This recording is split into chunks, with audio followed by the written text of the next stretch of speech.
নমস্কার বন্ধুরা, মিটমিরা চ্যানেলে আপনাদের সকলকে জানাই স্বাগতম। আশা করি আপনারা সকলে ভালো আছেন। তো আসুন, আজকে আপনাদের জন্য নিয়ে এসেছি নতুন একটি রেসিপি। মীরা রান্নাঘরে সবাইকে স্বাগতম জানিয়ে আবারও নিয়ে এসেছি নতুন স্বাদের একটি রেসিপি। তো সকলেই জানেন আগামীকাল রথযাত্রা। তো রথযাত্রা উপলক্ষে জগন্নাথ দেবের খুবই স্পেশাল 56 ভোগের মধ্যে একটি ভোগ আজকে আমি রান্না করে দেখাবো। তো সেটি হলো কণিকা ভোগ। ওনার খুবই পছন্দের রেসিপি এটা। তো 56 ভোগের মধ্যে এটা একটা ভোগ পড়ে। তো তার জন্য আমার যা যা লাগবে সমস্ত উপকরণ আমি এখানে জোগাড় করে নিয়েছি। আমি আজকে এখানে গোবিন্দভোগ চাল দিয়ে এই কণিকা ভোগটা করে দেখাবো। আপনারা চাইলে এটা বাসমতি রাইস দিয়েও করতে পারেন, কিন্তু আমি আজকে এটা গোবিন্দভোগ রাইস দিয়েই করে দেখাবো, কারণ আমাদের বাড়িতে জগন্নাথ দেব রয়েছে। তো তাকে কিন্তু আমি এটা ভোগে দেবো কালকে। তো সেই কারণেই আগাম আজকে তৈরি করে রাখছি। আর আমার সকল বন্ধুদের অগ্রিম রথযাত্রার অনেক অনেক শুভেচ্ছা রইল। আর সকলে ভালো থাকবেন, সুস্থ থাকবেন।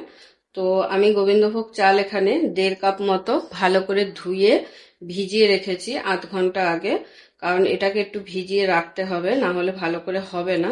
তো সেই কারণে আমি ভিজিয়ে রেখেছিলাম। এটা হচ্ছে গোবিন্দভোগ চাল। আর লাগছে আমাদের কাজু বাদাম, কিশমিশ, আর ফোড়নের জন্য কটা গোটা গরম মশলা। তো চলুন শুরু করছি।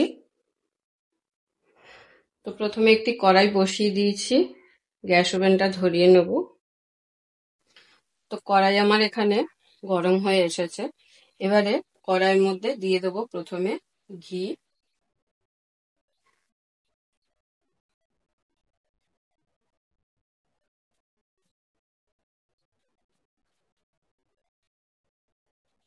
আমি এখানে 1.5 কাপ চালের জন্য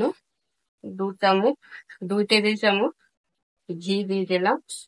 ঘিটা যখন মেল্ট হয়ে যাবে তখন এর মধ্যে দিয়ে দেবো গোটা গরম মশলাগুলো ফোড়নের জন্য। তো ঘিটা মেল্ট হয়ে গেছে, দিয়ে দিচ্ছি 2টো তেজপাতা, 4-5টা লবঙ্গ, 2টো এলাচ,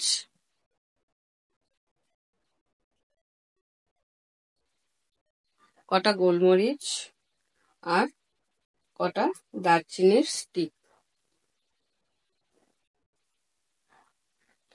আর সবশেষে দিয়ে দিচ্ছি একটা বড় এলাচ। এবারে 2 থেকে 3 মিনিট এগুলোকে খুব ভালো করে লো টু মিডিয়াম আঁচে একটু নেড়ে চেড়ে ভেজে নেব। যখন এই গরম মশলাটা থেকে সুন্দর একটা ফ্লেভার বেরাবে, তারপরে এর মধ্যে অ্যাড করে দিতে হবে কাজু আর কিশমিশটা। তো গরম মশলাটা আমার লো টু মিডিয়াম আঁচে ভেজে নেওয়া হয়ে গেছে, এটা থেকে সুন্দর ফ্লেভার বেরানো শুরু হয়ে গেছে। এর মধ্যে দিয়ে দিচ্ছি 1/2 কাপ মতো কাজু আর 1/2 কাপ মতো কিশমিশ।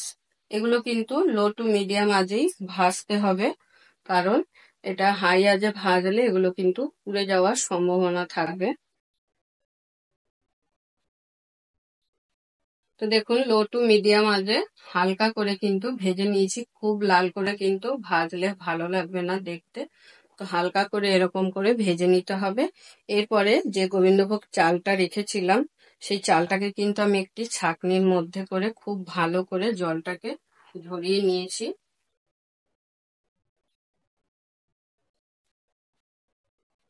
তো এবারে এই চালটাকে এখানে অ্যাড করে নেব। চালটাকে দিয়ে লো টু মিডিয়ামেই রেখে খুব ভালো করে সমস্ত কিছুর সাথে মিশিয়ে নিতে হবে। তো দেখুন, কাজু কিশমিশের সাথে খুব ভালো করে 2 থেকে 3 মিনিট আমি গোবিন্দভোগ চালটাকে ভেজে নিয়েছি লো টু মিডিয়ামে আঁচটাকে রেখে। এবারে ফাইনালি এখানে অ্যাড করে দেবো জল। তো এখানে আমি আগেই বলেছি 1.5 কাপ চাল নিয়েছি, এই কাপ মেপে নিয়েছিলাম। তো 1 কাপ চালে আপনারা সকলেই জানেন 2 কাপ জল হয়, তো আমি সেই পরিমাণ বুঝে জলটা দিয়ে দিচ্ছি।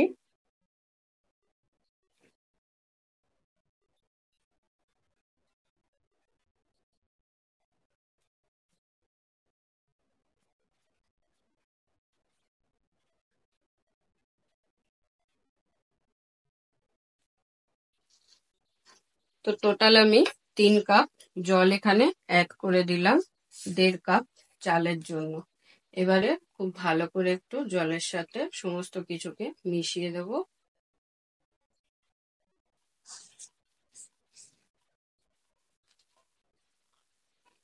আমাদের বাড়িতে যেহেতু জগন্নাথ দেবের রয়েছে, তো সেই কারণেই কিন্তু আমি এই ভোগটি আজকে রান্না করছি। কালকে সকালে জগন্নাথ দেবকে এই ভোগটি দেওয়া হবে।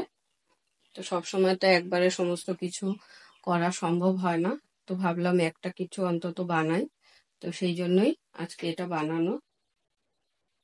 তো জলটা যখন ফুটে উঠবে, এটা কিন্তু আমাদের ঢাকা দিয়ে দিতে হবে। তো দেখুন এরকম যখন ফুটে উঠবে তখন কিন্তু 5 মিনিটের জন্য ঢাকা দিয়ে দিতে হবে। 5 মিনিট পরে আমি আবার ফিরে আসছি। তো ঢাকাটা খুলে একবার দেখে নেব 5 মিনিট হয়ে গেছে। তো দেখুন হালকা জলা ভাব এখনো আছে। তো এখন আমি এখানে একটু নুন অ্যাড করে নেব। আপনারা আপনাদের পরিমাণ বুঝে নুনটা অ্যাড করে দেবেন। আমি এখানে 1.5 কাপ চালের জন্য 1 টিস্পুন নুন অ্যাড করে নিলাম। তো নুনটা দিয়ে আবারও একবার খুব ভালো করে নেড়ে দেব।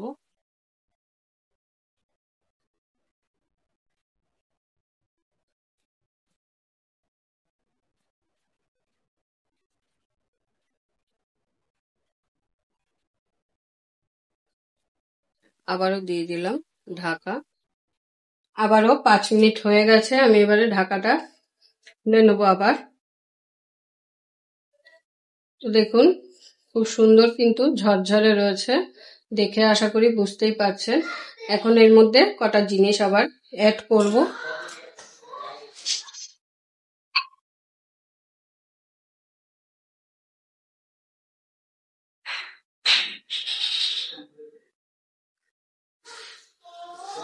দিয়ে দিচ্ছি 1/2 কাপ চিনি,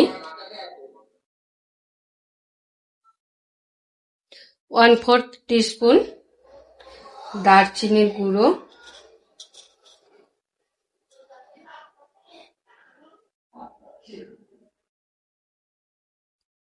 এলাচ গুঁড়ো আর জায়ফল গুঁড়ো। এগুলো কিন্তু সমস্ত কিছু 1/4 টিস্পুন আছে। এবারে সমস্ত কিছুকে ভালো করে একবার মিশিয়ে নেব রাইসের সাথে।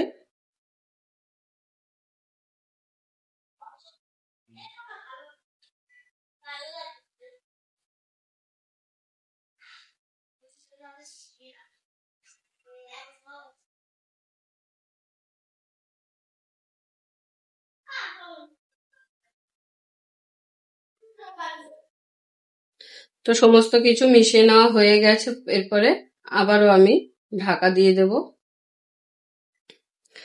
তো আবারও প্রায় 5 মিনিট হয়ে গেছে। আমি এবারে ঢাকাটা খুলে নেব। আর ঢাকাটা খুলে এবার এখানে ফাইনালি একটু আবার ঘি অ্যাড করে দেবো। তো আপনারা দেখতেই পেলেন খুব সহজেই কিন্তু এই ভোগটি করে নেওয়া যায়। যারা পুরীতে গিয়ে এই ভোগটি কোনোদিন পাননি তারা কিন্তু অবশ্যই বাড়িতে একবার তৈরি করে ঠাকুরের সামনে ভোগ লাগিয়ে অবশ্যই এটি গ্রহণ করতে পারবেন। এটা কিন্তু এই ভোগটা খেতে অসাধারণ হয়। তো দেখতেই পেলেন কত সিম্পল আর সহজ পদ্ধতিতে কিন্তু এই ভোগটি তৈরি করে নেওয়া যায়।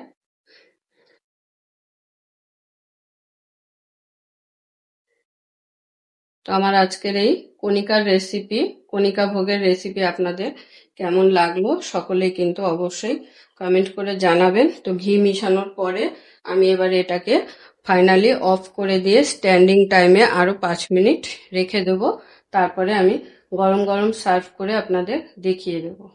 পুরো ভিডিওটা দেখার জন্য সকলকে অসংখ্য ধন্যবাদ। এরকম আরও নিত্য নতুন ভিডিও দেখার জন্য চ্যানেলটি অবশ্যই সাবস্ক্রাইব করে নেবেন আর পাশে থাকা বেল আইকনটি প্রেস করে নেবেন নতুন রেসিপির আপডেট পাওয়ার জন্য। তো সবাই ভালো থাকবেন, সুস্থ থাকবেন। আবারও দেখা হচ্ছে আপনাদের সাথে নতুন একটি রেসিপি নিয়ে।